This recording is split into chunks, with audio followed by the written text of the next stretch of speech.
Welcome to my channel. मैंने पायल है छनकाई, याद पिया की आने लगी और बोले जो कोयल बागों में जैसे गाने 90s के दशक में पार्टियों और शादियों की रौनक हुआ करते थे। इन खूबसूरत गीतों को आवाज दी थी भारत की गरबा क्वीन कही जाने वाली सिंगर फाल्गुनी पाठक ने।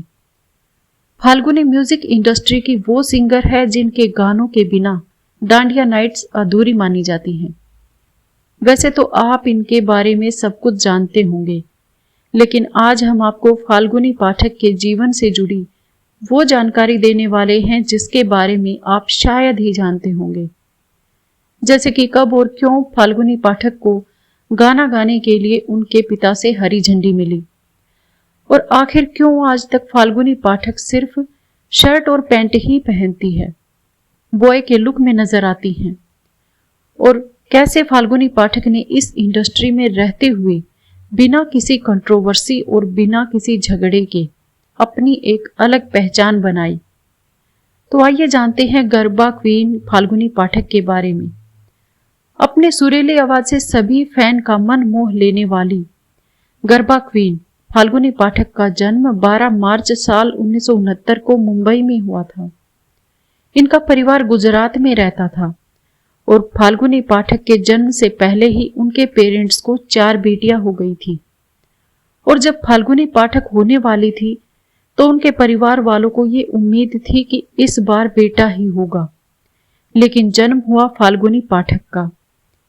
परिवार वालों को बेटे की चाहत इतनी ज्यादा हो गई थी कि उन्होंने बचपन से ही फाल्गुनी पाठक को लड़कों की तरह रखा और उन्हें सिर्फ लड़कों के कपड़े ही पहनाए और बाल भी बॉय कट रखे गए।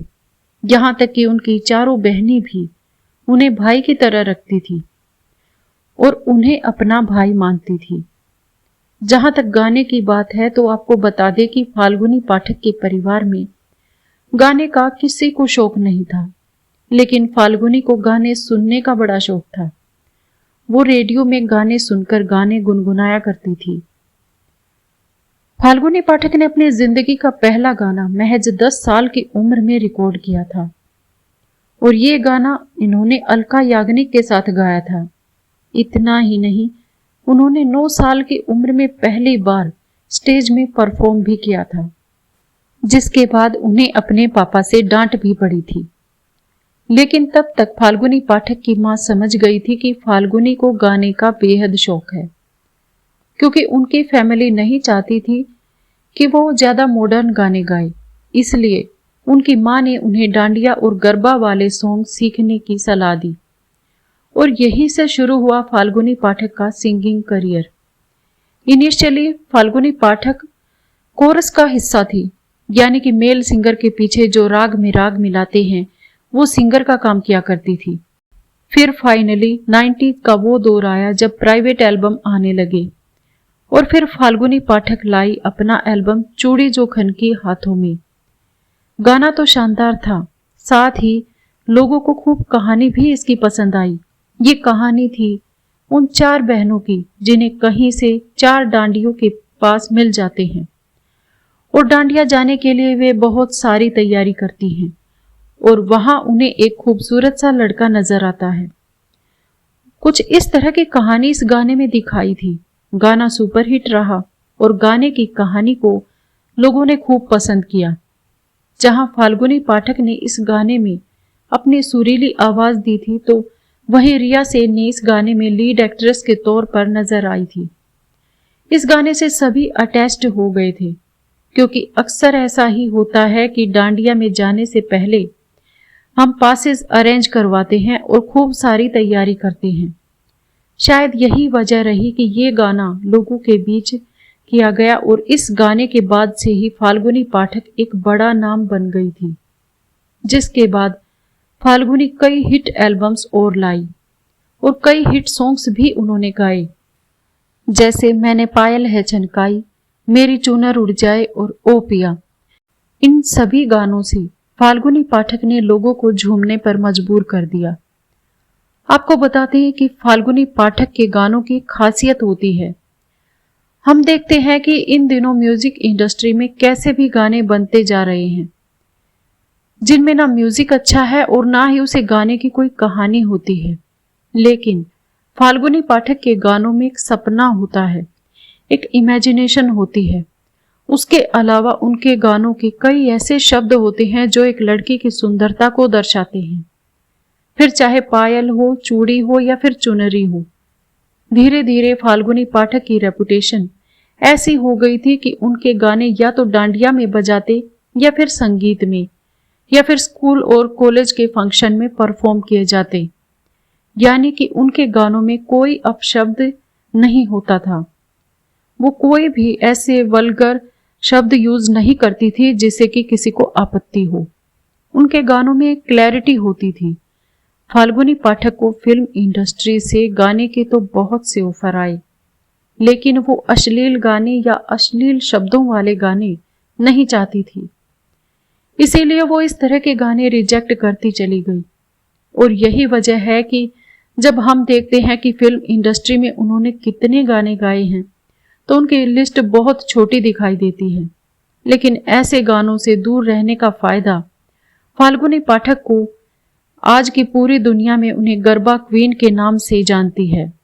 भारत में रिकॉर्ड किए गए सिंगल पॉप गरबा सॉन्ग्स का श्रेय फाल्गुनी पाठक को जाता है। उनके गाने सिर्फ इसलिए नहीं जाने जाते क्योंकि उनमें मधुर संगीत और आवाज होती है, बल्कि इसलिए भी पसंद किए जाते हैं क्योंकि वो प्रेम कहानियों को चित्रित कर देते थे।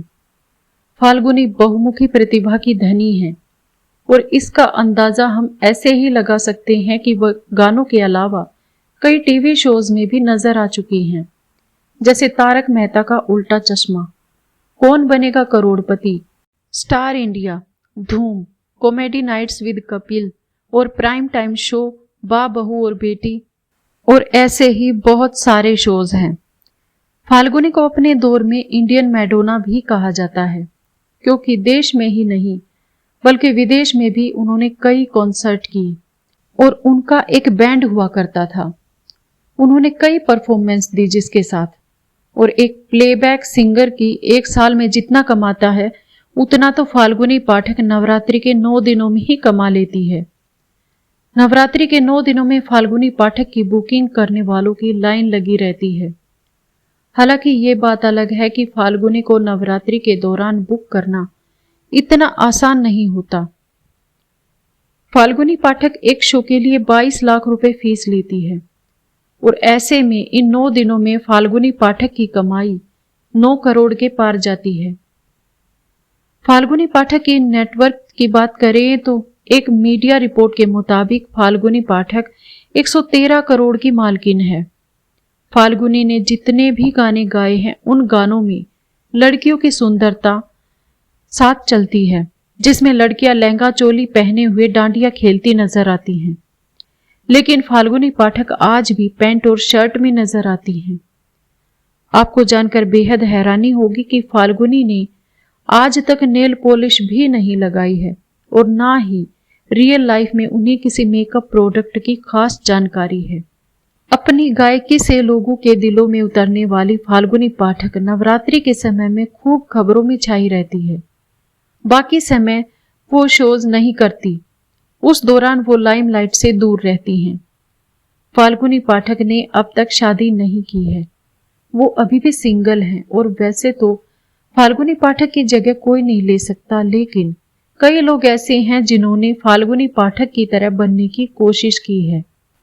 जैसे अभी पिछले दिनों म्यूजिक इंडस्ट्री की सेल्फी क्वीन नेहा कक्कड़ फाल्गुनी पाठक के सुपरहिट गाने का रिमिक्स बनाया था।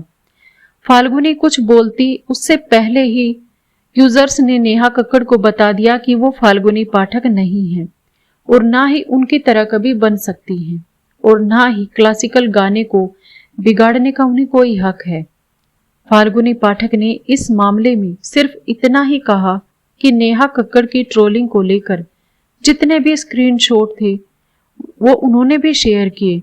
उन्होंने अपने एक इंटरव्यू के दौरान एक इच्छा भी जताई कि वो नेहा कक्कड़ के अगेंस्ट एक्शन लेना चाहती थी, लेकिन उनके पास इस गाने के राइट्स नहीं थे, इसीलिए वो लीगल एक्शन नहीं ले पाई।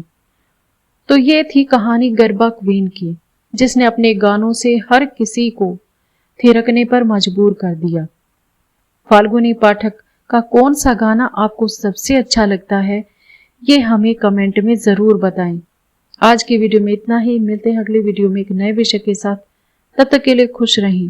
Thanks to all, thanks for watching, bye, take care. अगर वीडियोज अच्छी लगे तो प्लीज़ चैनल को सब्सक्राइब करना ना भूलें। Thank you.